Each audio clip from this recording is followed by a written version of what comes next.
What's going on, everybody? I'm Mike Bundt, joined alongside Ryan Talbot of Syracuse.com. Practice 4 of Bills training camp just wrapped up, and it was another fun one here today. Ryan, let's just start with broad evaluations, and then we can kind of get in specific things in a moment. What were your takeaways from camp this morning? Yeah, biggest takeaway is another dominant day for Keon Coleman, in my opinion. He had a very slow day 1 for training camp, but since then he's just been on an upward trajectory. And I thought today was his best practice yet. He was making some huge plays, showing really good body control, knowing where to sit in this offense. Scored a touchdown. Josh Allen came right down to see that chemistry building each day.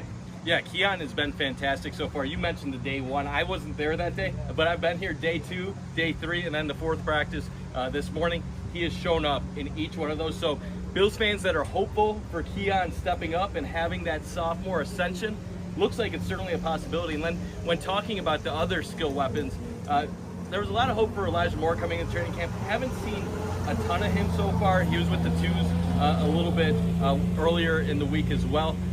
But there was an injury lower on the depth chart with Tyrell Shavers at the end of camp. Yeah, Tyrell Shavers having to get carted off, couldn't put any weight on his one leg.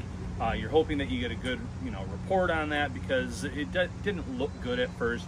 You have Curtis Samuel also, who is out today with a hamstring injury. So this is going to be a golden opportunity for an Elijah Moore, especially with the pads coming on here in the near future, to show that he is worth keeping as that wide receiver 4 and or 5. And now it gives some other opportunities to players on this roster too, to see what they can do in a bigger role. Jalen Virgil's a player that comes to mind that they liked enough last year, had him on the practice squad, elevated him a few times. You have, even in the case of some of these players that you're not anticipating making this roster, KJ Hamler, though, practice squad player. So opportunities now are going to be given to some of these other wide receivers further down the depth chart. Yeah, and on the play that Shavers was actually hurt on, he scored a touchdown. Yes. He had back-to-back reps against Maxwell Hairston in the goal line situation. The first one, Hairston defended nicely. The second one, Shavers gets the touchdown, and looked like Hairston tried to go for the ball a little bit and got tangled up. And a few words were said, but just a normal football type situation. Sure. Unfortunate to see a bunch of guys surrounding Shavers at the end of practice. Now, let's talk about some of the other offensive positions so far. Obviously, Josh is always Josh. Looked like his normal self again today. Yeah, Josh Allen was great. Obviously, there were 1 or 2 interceptions that took place. One on a batted ball by Shaq Thompson that was intercepted by Balen Spector, but more times than not, he was right on the money with his passes.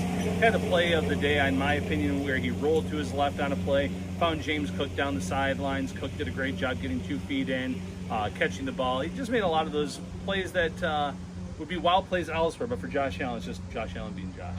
Yeah, and you just mentioned Cook. Obviously, things aren't fully padded right now, so it's hard to evaluate offensive linemen in the running game, because we're really not seeing them go at it 100%. But Cook has gotten off to a decent start to training camp. That catch that you mentioned, right on the sidelines, toe tap, he looked like a receiver on the play. On Friday, he had a nice screen that he took to the house. So James Cook, despite his contract talks going on, still balling out early on in camp. Let's go to the defensive side of the ball. I know you want to talk about some of the defensive linemen. I'm going to start with some of the corners, though. Obviously, the story on Friday was all about Trey White and how he looks coming back, and Bobby Babbitt saying Trey's on a mission. He has a full off season. The guys I'm focused on, though, right now is the stud number 1, Christian Benford, and then Maxwell Hairston. We already talked a little bit of how Trey is mentoring Hairston, but you can really see Benford out there spending time 30 minutes after practice with Hairston, Jamarcus Ingram, and some other corners, really trying to take on more of a leadership role in mentoring some of the younger corners. Yeah, it's great to see, because when you look at Buffalo's roster, Benford's been here long enough that I'm considering him a veteran, someone that knows the system, has been playing at an all-pro type level for this team. But then you bring back Trey White, who has a ton of starts, a wealth of knowledge, being a former first-round pick. Even Dane Jackson, further down the depth chart, has started important games for the Buffalo Bills. So there's so much knowledge for a guy like Maxwell Hairston to take in from this depth chart. And it's not just him that's benefiting. You have players that have been on this roster for a few years. Cam Lewis, who can do a little bit of everything, who's had a really nice camp. Jamarcus Ingram, who had an interception today as well. It's good to see that veteran presence versus these younger players that are really learning a lot from them. And then let's get to the big boys on the defensive side of the ball.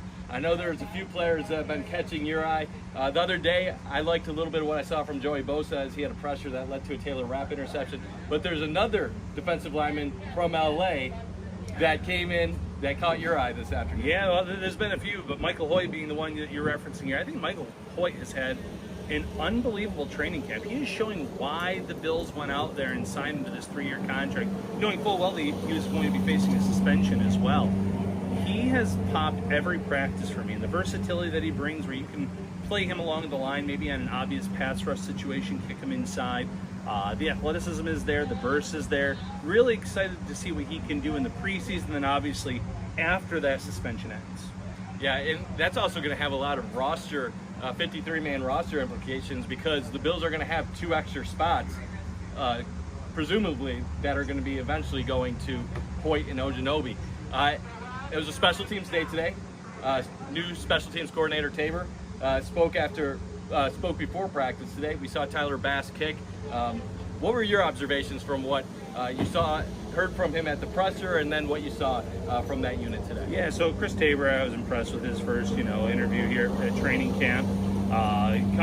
Took the year off, but was working with another team on things, was watching all the film, learning about the new special teams rules.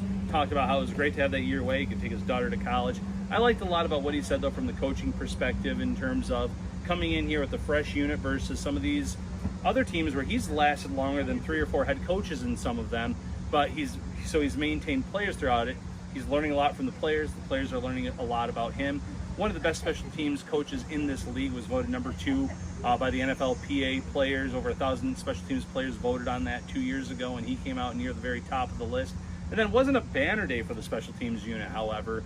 Tyler Bass going 4 for 8 on field goals, missing a few short ones. Did hit one from 50, but not a great day. It was pouring. You don't want to make excuses. There was one low snap that, to Brad Robbins' credit, he was able to kind of pick up off the ground and lay down in time.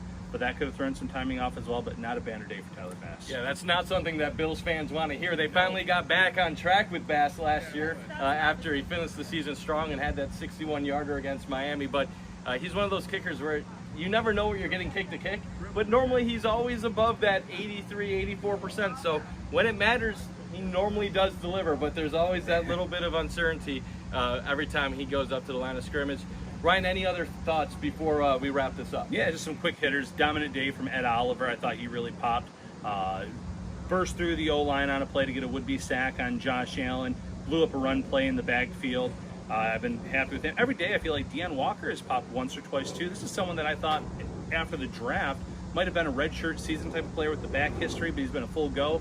He's made some splash plays. The same with TJ Sanders. So some of these rookies really stepping up early and flashing for the Bills. And then obviously everybody knows who you are, but for those that don't know who you are, tell them where they can find your content and follow you on social media. Yeah, you can find me on most social media sites at Ryan Talbot Bills. You can read my work at Syracuse.com and NYUp.com. And you can find the Shout Buffalo Football podcast on all your favorite podcast platforms. And we stream live on YouTube, Facebook, and X.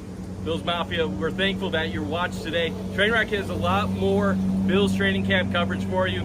We'll be in the stands at the red and blue scrimmage on Friday night, but we'll be back covering practice here at St. John Fisher next Sunday and Monday. So make sure to stay tuned with all of our Trainwreck sports coverage, and make sure to follow Ryan Talbot at Syracuse.com. We'll be back later this week.